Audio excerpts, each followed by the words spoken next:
Hello সুপ্রিয় শিক্ষার্থী, আসসালামু আলাইকুম রহমতুল্লাহ।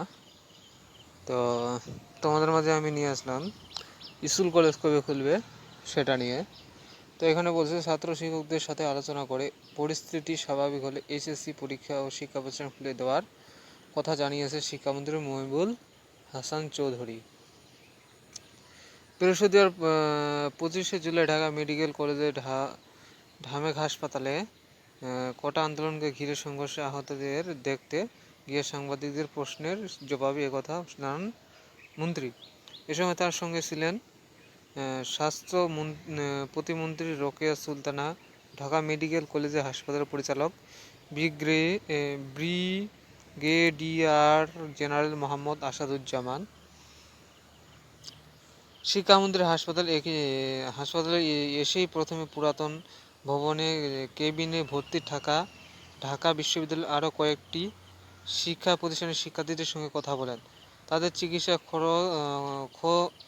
খোঁজ খবর নেন তিনি। ওয়ার্ডে ভর্তি রোগীদেরও খোঁজ নেন মন্ত্রী। হাসপাতাল থেকে বেরিয়ে যাওয়ার সময় তিনি সাংবাদিকদের বলেন, আহত শিক্ষার্থী সহ ভর্তি রোগীদের দেখেছি। আমরা প্রথমেই গুরুত্ব দিচ্ছি সবার চিকিৎসা যেন নিশ্চিত হয়, সে বিষয়ে স্বাস্থ্য বিভাগের সবাই কাজ করছেন। তিনি বলেন, কয়েকজন শিক্ষার্থীদের সঙ্গে কথা বলেছি, তারা যে বর্ণনা দিয়েছে সেটি আসলে বলার মতো নয়। তারা বলেছেন মুখোশ পরে হাতে লাঠি সহ অন্যান্য জিনিস নিয়ে তাদের ওপর হামলা চালানো হয়েছে। হামলা দেখে মনে হচ্ছিল তারা প্রশিক্ষিত। এরা কারা? সরকারও এদের খুঁজে বের করার চেষ্টা করছে। এক প্রশ্নের জবাবে তিনি বলেন, শিক্ষার্থীদের ক্যাম্পাসে ফিরিয়ে আনার বিষয়ে সরকার সংশ্লিষ্ট সবাই কাজ করছেন। স্থগিত হওয়া এসএসসি পরীক্ষা সহ পরীক্ষা দ্রুততম সময়ে কীভাবে সম্পন্ন করা যায় তা নিয়ে আমরা কাজ করছি। মন্ত্রী বলেন, সবগুলো শিক্ষা বোর্ডের সাথে আলোচনা করে স্থগিত পরীক্ষাগুলোর রুটিন পুনর্বিন্যাস করা হবে।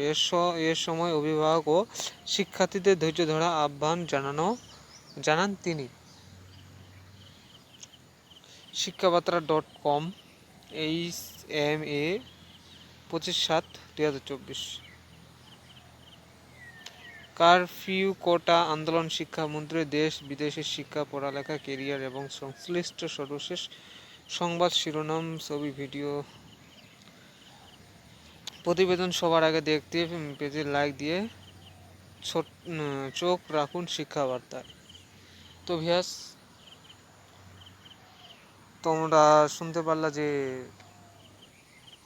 পরীক্ষা কবে নাগাদ নিবে এবং রুটিন কবে দিবে, পরীক্ষা কবে শুরু হবে এবং স্কুল কবে খোলাবে, এ নিয়ে তারা আলোচনা করতেছে। তো অবশ্যই চ্যানেলটাকে সাবস্ক্রাইব করে রাখবে যাতে নতুন ভিডিও পেতে পারো। লাইক কমেন্ট অবশ্যই করবা, তাতে আমি ভিডিও করতে উৎসাহিত হব। আসসালামু আলাইকুম ওয়া রাহমাতুল্লাহ।